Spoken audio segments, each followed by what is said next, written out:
پرزیدنت روسیه ولادیمیر پوتین روز 5 مارس در ملاقات با زنانی که در شرکت‌های هواپیمایی کشورش کار می‌کنند گفت مسکو قرار هر کشور در مورد ایجاد منطقه برای پرواز ممنوع در اوکراین را بلافاصله همچون اشتراک در مناقشه مسلحانه روسیه با اوکراین قبول خواهد کرد. حالا ما شنیده ایستاده‌ایم که میگویند باید در حریم اوکراین منطقه ممنوع برای پرواز ایجاد شود.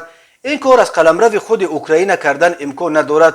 آن را میتوانند از قلمرو یگان کشور همسایه انجام دهند، ولی هر گونه حرکت در این سمت از جانب ما همچون در این مناقشه اشتراک کردن اون کشوری که از قلمروش برای نظامی‌های ما تهدید به وجود میآید بررسی خواهیم کرد. ما آنها را خود امان لحظه همچون اشتراکچیان مناقشه حربی بررسی میکنیم و دیگر فرق ندارد که آنها عضو کدام سازمان هستند. از این رو امیدوارم که این را درک میکنند و کار تو به اینجا نخواهد کشید، گفت ولادیمیر پوتین.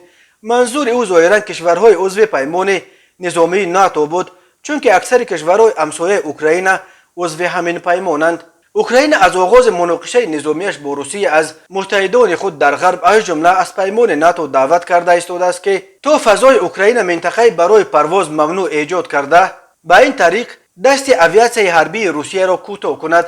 وزارت مدافع روسیه چند روز پیش اعلام کرد که به نیروهای هوایی روسیه میسر شده است که در فضا برتری کامل به دست بیارند، ولی مقامات نظامی اوکراین این را رد میکنند و میگویند نیروهای هوایی و ضد هوایی ارتش اوکراین همچنان به نیروهای ارتش روسیه مقاومت نشان داده ایستاده است.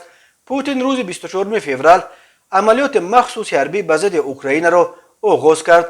جانب روسیه چند روز پیش هلاکت 498 عسکر و افسر و جراحت برداشتن حدود 1600 تن از نیروهای خود را در یک هفته اول جنگ در اوکراین رسما اعتراف کرد. ولی ستاد ارتش کل اوکراین اخیرا خبر داد که از 24 فوریه تا 6 مارس تلفات جانی ارتش روسیه در اوکراین بیش از 11000 نفر را تشکیل داده. نیروهای روسیه همچنین 285 تانک، 44 هواپیما، 48 چرخبال، 4 هواپیمای بی سرنشین و صدها ماشین حربی و توپخانه‌هایش را از دست داده است. تصدیق این خبرها توسط منابع دیگر امکان ندارد.